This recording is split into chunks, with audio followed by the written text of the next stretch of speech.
وہ یزید اور اس کا ساری نسل صرف ایک سیدہ زینب کے سامنے منہ نہیں کر سکتی. ارے صرف اس ایک لمحے کا جواب ان دشمنان رسول کے پاس نہیں ہے. جب سیدہ زینب قافلہ لے کے دمشق پہنچی تو بازاروں اور گھروں کی چھتوں پر لوگ جمع ہو گئے تھے. کسی کو کچھ پتہ نہیں تھا کہ یہ کٹے ہوئے سر کن کے ہیں، اور جو قیدی آ رہے ہیں اونٹوں پر کجاووں پر یہ کون ہیں. صرف اتنا اعلان کیا ہوا تھا کہ حکومت کے کچھ باغی تھے اور باغیوں کو قتل کر دیا گیا ہے. اب یہ باغیوں کے سر دربار یزید میں پہنچائے جا رہے ہیں. اس طرف دربار یزید کی طرف مڑ کے قافلہ جانا تھا. بھیڑ ہو گئی، قافلہ رک گیا. بھوک تھی، پیاس تھی، پریشان حالی تھی. تو چھتوں پہ جو لوگ چڑھ گئے تھے ان میں ایک خاتون بھی چڑھ گئی تھی، بوڑھی. اس خاتون نے دیکھا قیدی ہیں، مسافر ہیں، پریشان حال ہیں. اس نے پانی بھیجا، کچھ کھانے کی چیزیں بھیجیں، کچھ کپڑے بھیجے، دوپٹے بھیجے، ضرورت کا سامان بھیجا. سیدہ زینب نے سارا کچھ دیکھ کر اس خاتون کو بلوایا. جب وہ قریب آئی تو فرمایا کہ بی بی تو نے ہمارے ساتھ بڑی نیکی کی ہے. کوفہ سے لے کے دمشق تک کسی نے ہمیں پوچھا تک نہیں، کسی نے ہمارے حال کی خبر نہیں لی. تم کون ہو اور ہمیں کیا سمجھ کے ہم سے اتنی بھلائی کی؟ اس نے کہا میں اور تو کچھ نہیں، میں اپنی اوائل چھوٹی عمر میں مدینہ رہتی تھی اور حضرت سیدہ فاطمہ الزہرا کی خادمہ تھی.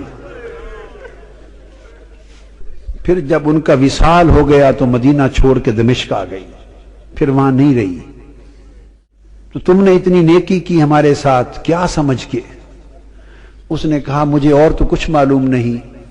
تو جب آخری وقت تھا حضور سیدہ کائنات کا تو میں نے عرض کیا بی بی مجھے کوئی وصیت کر دیں، وصیت کی عمر بھر عمل کروں.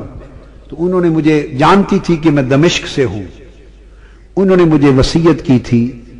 فرمایا تھا بیٹا ایک ہی وصیت ہے، کبھی قیدی نظر آئیں تو ان سے اچھا سلوک کرنا. زندگی میں کبھی قیدی نظر آئیں تو ان سے اچھا سلوک کرنا. میں نے تو دیکھا ہے قیدی ہیں اور مجھے ان کی وصیت یاد آئی ہے. زندگی میں پہلی مرتبہ موقع ملا ہے تو میں نے سیدہ فاطمہ الزہرا کی، اپنی مخدومہ کی، میں نے نصیحت پہ عمل کر کے قیدی جان کے تو یہ سارا کچھ کیا ہے. سیدہ زینب رضی اللہ تعالی عنہ اور سلام اللہ علیہ فرمانے لگی اللہ تیرا بھلا کرے، تجھے اجر دے. بتا تو نے ہم سے اتنی نیکی کی، بھلائی کی، ہم تیرے لیے کیا دعا کریں، کیا صلہ دیں؟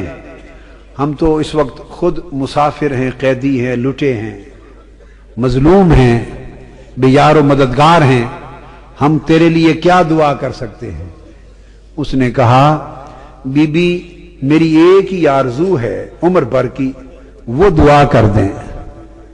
پوچھا کیا آرزو ہے؟ اس نے کہا جب میں وہاں سے چلی تھی تو سیدہ فاطمہ الزہرا رضی اللہ تعالی عنہا کے چھوٹے چھوٹے شہزادے تھے، حسن حسین اور بی بی زینب، چھوٹے معصوم بچے تھے. اب زمانہ گزر گیا، زمانہ گزر گیا، میری اس وقت سے آرزو ہے کہ کبھی مجھے حسین اور زینب کی زیارت ہو جائے. دعا کر دے کہ مجھے ان کی زیارت نصیب ہو. بی بی زینب نے فرمایا تیری دعا قبول ہو گئی. میں زینب ہوں جو قیدی ہوں، اور جس کا سر کٹا نیزے پر دیکھ رہے ہو یہ حسین ہے.